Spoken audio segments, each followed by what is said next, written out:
Happy Monday. We come together celebrating this particular devotion to Mary, which is newer in the church. Benedict XV first promulgated it, and then it wasn't really until Paul VI, after Vatican II, that it was added to the Roman calendar. So it's a newer celebration of Mary's role? Mary's guidance, Mary's protection. And it's called Mary, Mother of the Church.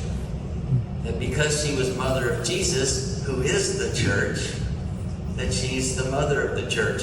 It's just an affirmation of our true theology of who the church is, which is a constant battle, because this human gathering of what the church is, this administrative corporate gathering of what the church is, I have to review who the church is in this theology every time I meet with an engaged couple to go over all the paperwork we require for marriage. To remind them that the Catholic Church is the oldest corporation in the world and that we love paperwork.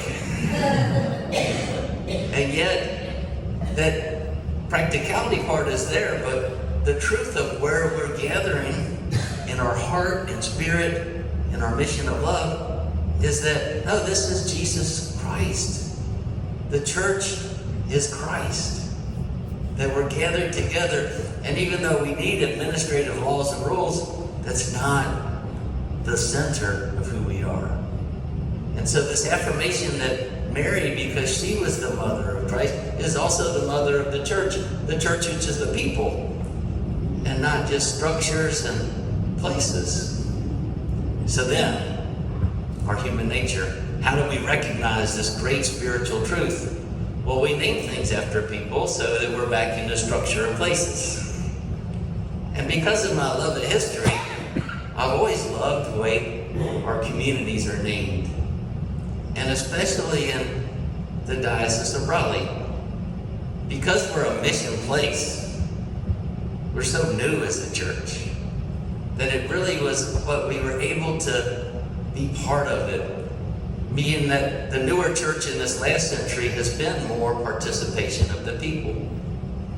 I think about how the name of this parish came together at St. Francis. It was because of the real true connection of friendship between a Jesuit priest and a Franciscan friar. And that the bishop always encouraged communities to submit names that had meaning for them. But here comes our human nature again. The bishops also had preferences. Bishop Waters, who was a long-serving bishop of our diocese during a lot of the growth, he wanted, and he let everybody know it, as communities came together to build churches, he said, I want eventually that in our diocese, which then was the whole state of North Carolina, to have a church named after every devotion to Mary. And so it began to happen. And we have Our Lady of Guadalupe, Immaculate Conception, St. Mary's Regular, St. Mary's of the Rosary, Our Lady of the Rosary, because what the communities knew, if they were proposing a name for him to sign off on, they might as well pick a Mary name. And so this morning I was in our tradition of greeting those who celebrate today, their Patronage Day. I said greetings to Father Mike and Father Bono, who are at Garner, at Our Lady, at St. Mary, Mother of the Church, named after this day. Have y'all ever been to the church in Garner? Yeah. St. Mary's? They are overflowing with people now because of the explosion of population there. We need to lift them up in prayer because they don't know what they're going to do. They have outgrown their facilities and size of what they need, and their lot is very small. The diocese has purchased a new piece of land, but it's just 5 miles away from where they are, which puts them in Raleigh. So they would lose the name Garner as part of their community, and that's hard for them. But Our Lady, St. Mary's, Mother of the Church, and they're staffed by the Adorno Fathers. a religious community that's what?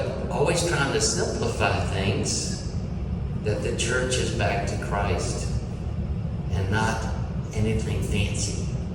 Which, well, you need that constant pull of what's going on. Always enjoy letting our brother communities, our sister communities, know of our prayers. So I hope you don't mind the homework when we have a feast day, but I do really want you to pray for the community at St. Mary's Mother of the Church in Garner. What's happening over there with Amazon has just created an explosion of people, and they can't fit in there on any Sunday Mass. It's beautiful, but also hard. They're also probably 40% Hispanic, and so they have to walk with people, but in a different way, and when they need great resources. Today I wear the blue, and I'm always looking for any excuse to honor Mary. Growing up, it's who my parents always encouraged us to turn to. My mother knew sometimes when we were upset with her and didn't think she was just distributing justice properly. And she'd say, I know you're mad at me, go talk to Mary about that. Which wasn't the best answer at the time, but it was helpful. It taught us all what we all need today. This sense of when we know things are not quite right with us or others, that we know there's someone who cares. Mary, Mother of Jesus, Mother of the Church, Mother of us all, is someone to receive our concerns and prayers. The world, it belongs to God, and we as our failed selves won't be able to fix everything. But that doesn't mean we're not loved. Mary, who followed her son, knowing that the path he was taking the whole time was not one she would have chosen for herself or anyone that we love. But she trusted that God would be there.